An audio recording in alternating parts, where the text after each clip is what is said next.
Guys, kalian masih ingat gak? Kalau beberapa waktu lalu gue pernah ngebahas tentang Vivo V30 dan juga Vivo V30 Pro. Ternyata Vivo belum selesai buat ngerilis line up V30 series mereka nih guys. Dimana kali ini gue berkesempatan buat nyobain Vivo V30e. Yes, jadi bisa dibilang smartphone ini adalah line up terjangkaunya dari Vivo V30 series. Soalnya kalau kita lihat dari segi harganya, Vivo V30e ini tuh dibanderol dengan harga yang di bawah Vivo V30 nih guys. Yaitu mulai dari 4.699.000. Yes, jadi kebetulan juga Vivo V30e ini juga udah gua cicipin selama 2 minggu terakhir. Dan di video kali ini gue pengen sharing ke teman-teman semua nih guys. Gimana experience gua sepanjang pakai Vivo V30e ini. Jadinya pastiin buat teman-teman yang lagi nyari-nyari HP baru, teman-teman bisa simak videonya dari awal sampai akhir. Dan tanpa lama-lama, ini adalah pembahasan dari Vivo V30e dan langsung aja check this out.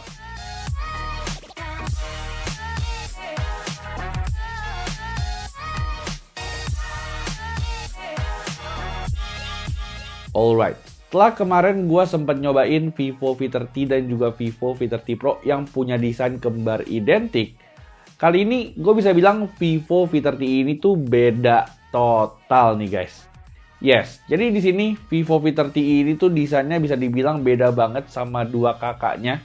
Dimana kalau seandainya Vivo V30 dan juga Vivo V30 Pro itu pakai desain kamera yang bentuknya mengotak, Vivo V30e ini tuh justru pakai kamera yang desainnya ini tuh kayak ngebulet gitu guys. Yang dinamain Vivo dengan nama Time Messenger Camera Module. Nah, secara keseluruhan ini emang desainnya bisa dibilang adalah yang paling feminim ketimbang Vivo V30 series lainnya. Dimana untuk varian warnanya sendiri di sini Vivo V30e ini tuh ada dua nih guys, yaitu banyu biru dan juga giri merah yang terinspirasi dari keindahan tanah air Indonesia. Untuk warna yang gue pegang sendiri, ini adalah banyu biru yang menurut gue cocok banget buat teman-teman kaum wanita yang pengen pakai smartphone ini. Dimana gue jujur suka banget sama finishing yang dibawa sama Vivo V30e ini nih guys. Nah, jadi kalau teman-teman perhatiin, Vivo V30e ini tuh finishingnya mostly pakai finishing matte dengan sedikit glossy di bagian pinggirnya. Dan ini tuh menurut gue ngasih feel sensasi yang unik banget guys waktu kita pegang. Apalagi kalau seandainya teman-teman perhatiin Vivo V30e ini tuh punya body yang jujur tipis banget. Tapi teman-teman nyangka nggak nih, body yang setipis ini punya baterai 5500 mAh. Yap, teman-teman tuh nggak salah denger, body HP yang tipisnya cuma 7,65 mm ini tuh punya baterai sebesar 5500 mAh. Dan ini tuh bikin gua kagum banget sama Vivo nih guys. Gimana caranya mereka ngemas baterai segede ini di HP yang tebelnya cuma 7,65 mm.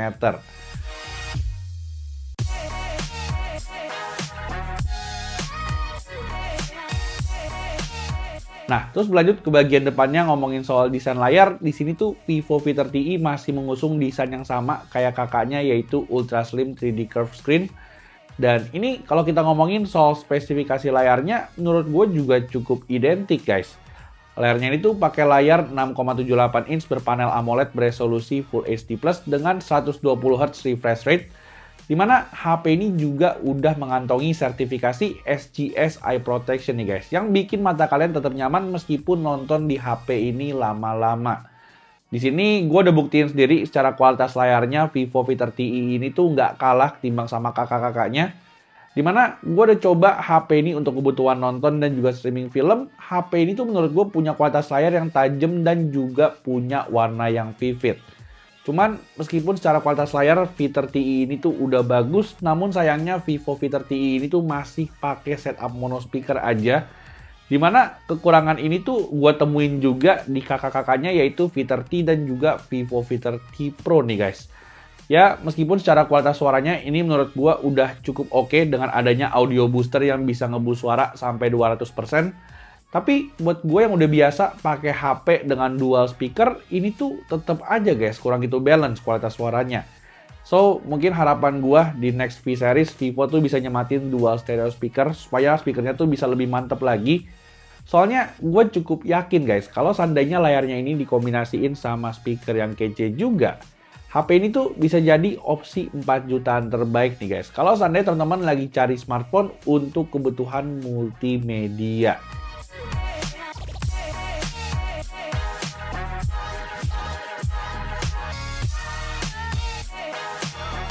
Nah, terus kita berlanjut ke sektor berikutnya yaitu ngebahas soal performance dan juga overall experience dari Vivo V30i.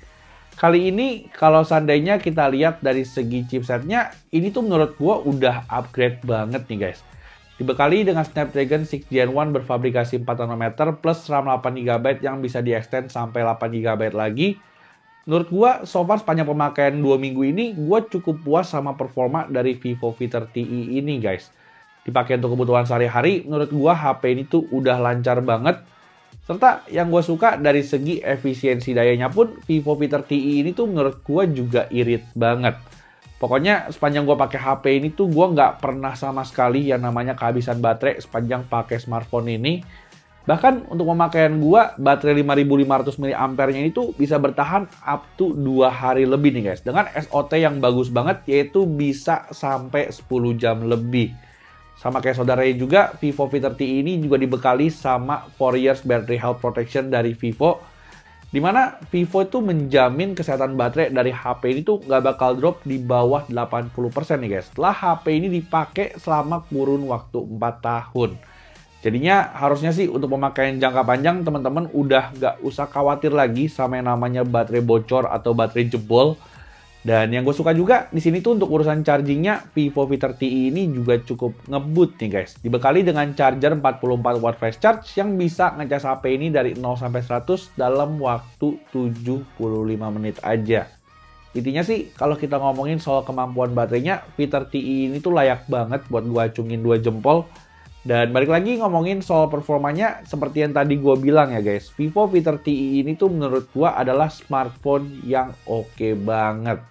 Mau teman-teman pakai untuk kebutuhan apapun seperti streaming film, chatting, sosmed, ataupun gaming, HP itu menurut gue punya performa yang satset banget. Even gue udah coba HP ini buat Genshin di grafik mentok rata kanan, HP itu bisa sustain di 30 fps lebih nih guys. Dengan frame rate yang lancar dan juga masih playable banget. Dari segi suhu dan juga stabilan performanya, gue juga nggak ada keluhan sama sekali sama Vivo V30i ini. Tapi kalau kita ngomongin soal keluhannya sendiri, mungkin ada satu catatan buat Vivo V30i ini nih guys. Yaitu update softwarenya yang menurut gua kurang gitu panjang. Yes, jadi di sini Vivo tuh cuma menjanjikan Vivo V30i ini bakal dapat 2 tahun untuk update OS dan juga 3 tahun untuk security patch update.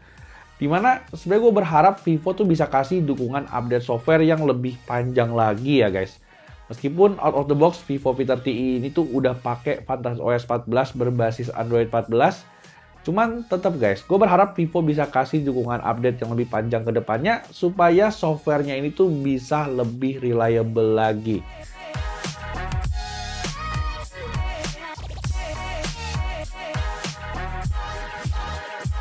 Nah, terus lanjut ke poin berikutnya yaitu ngebahas soal kekuatan utama dari Vivo V30 series yaitu adalah soal kameranya.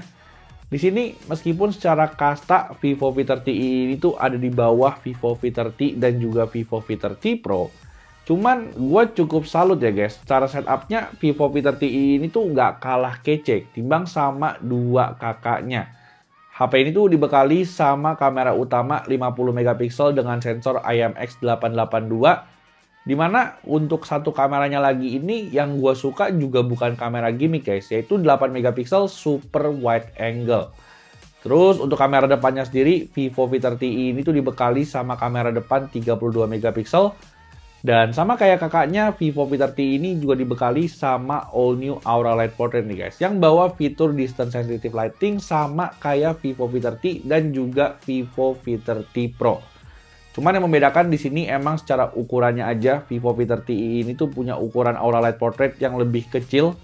Tapi kalau kita ngomongin soal hasil fotonya sendiri, Vivo V30i ini tuh menurut gua salah satu yang terbaik nih guys untuk smartphone dengan harga 4 jutaan.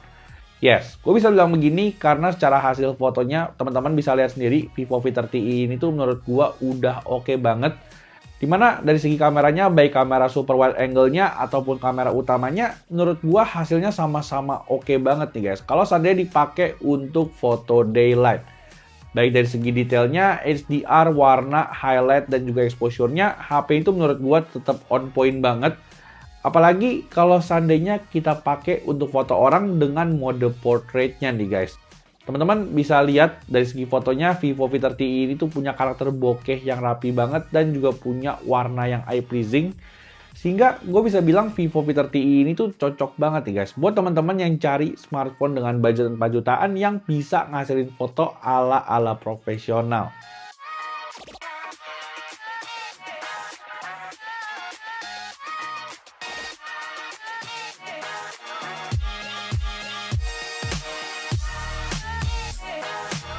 Terus berlanjut untuk urusan kamera depannya sendiri, menurut gua Vivo V30i ini juga udah cukup oke untuk secara hasil fotonya. Dimana kalau kita ngomongin dari segi detailnya, kamera depan dari Vivo V30i ini tuh menurut gua masih cukup tajam ya guys. Cuman memang secara kekurangannya menurut gua di beberapa kondisi tuh hasil fotonya kayak agak overexpose gitu. Tapi kalau kita berlanjut ngelihat hasil kamera belakang dari Vivo V30i di kondisi night mode, di sini baru kelihatan nih guys, kelas dari Vivo V30i ini. Terkhusus untuk night mode di kamera utamanya, teman-teman bisa lihat sendiri, HP itu bisa ngasilin foto night mode dengan detail yang bagus dan juga punya exposure yang balance. Meskipun di beberapa kondisi, kalau seandainya kita pakai untuk foto orang dengan all new Aura Light Portrait-nya, ini tuh menurut gua kayak kurang terang guys, gara-gara ukurannya yang kecil ini. Tapi entah kenapa dengan cahaya yang kurang terang ini, somehow kadang-kadang gue bisa dapetin hasil foto yang estetik kayak gini. Which is, kalau seandainya gue perhatiin lagi, ini tuh hasil fotonya tuh kelihatan estetik banget guys. Gue cukup yakin sebagian besar model yang difotoin pakai HP ini tuh bakal puas banget sama hasil foto low light dari si Vivo V30i ini. Karena karakternya tuh berbeda banget guys, antara nggak pakai fitur Aura Light Portrait sama kalau seandainya kita nyalain fitur Aura Light Portrait-nya.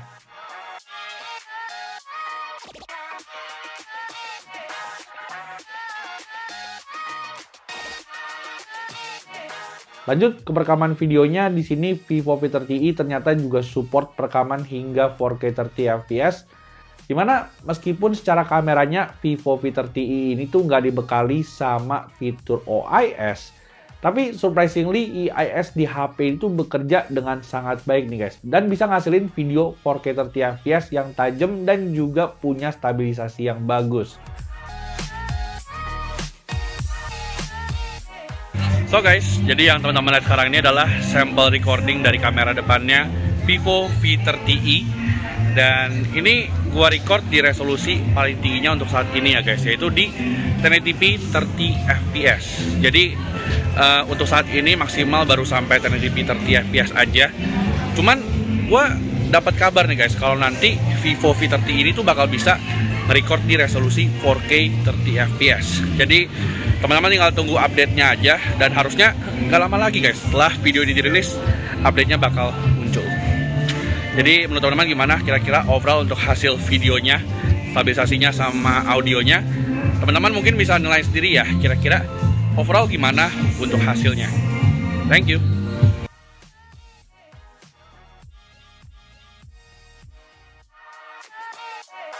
Nah, terus kita berlanjut ke sektor yang terakhir, yaitu ngebahas soal harga dan juga kesimpulan dari Vivo V30i ini. Untuk harganya sendiri, mungkin tadi di awal gue udah spill ya guys. Harganya tuh mulai dari 4.699.000 untuk yang varian storage 128GB. Cuman buat teman-teman yang butuh storage lebih gede, tenang aja. Ada juga varian 256GB dengan harga 4.999.000. Dimana kalau seandainya gue lihat gap dari harga dua varian tersebut, gue lebih rekomendasiin teman-teman buat ambil yang 256GB nih guys. Karena tentu aja dengan storage yang lebih gede, ini tuh lebih aman buat teman-teman pakai untuk kebutuhan jangka panjang. Dan mungkin buat teman-teman yang pengen beli Vivo V30i ini, mungkin bisa langsung aja ya guys, kunjungin link Shopee-nya Vivo Indonesia yang udah gua taruh di kolom deskripsi. Di sana banyak banget promo-promo menarik untuk pembelian Vivo V30i ini. Dan untuk kesimpulannya sendiri, menurut gua Vivo V30 ini adalah alternatif yang tepat banget nih guys. Kalau seandainya teman-teman pengen beli Vivo V30 tapi budgetnya tuh masih kurang. Karena bisa gue bilang hampir di semua sektor Vivo V30 ini tuh udah oke banget. Dimana secara fitur esensialnya pun Vivo V30 ini juga dibekali sama NFC multifunction nih guys. Serta IP rating juga yaitu IP64. Pokoknya kalau kita ngomongin soal kebutuhan daily use dan juga daya tahan baterai, Vivo V30 ini tuh masuk list rekomendasi gue untuk smartphone dengan harga 4 jutaan. Dan palingan segitu dulu aja nih guys untuk video review gue tentang Vivo V30 ini untuk temen-temen beli. Kalau seandainya teman-teman punya pendapat atau pengen sharing tentang Vivo V30 ini, mungkin bisa langsung juga untuk drop komen di bawah. Dan palingan segitu dulu aja nih guys. Jangan lupa untuk like dan juga subscribe channel ini. Dan gue Bang Jo pamit dan kita jumpa lagi di video selanjutnya. Bye-bye.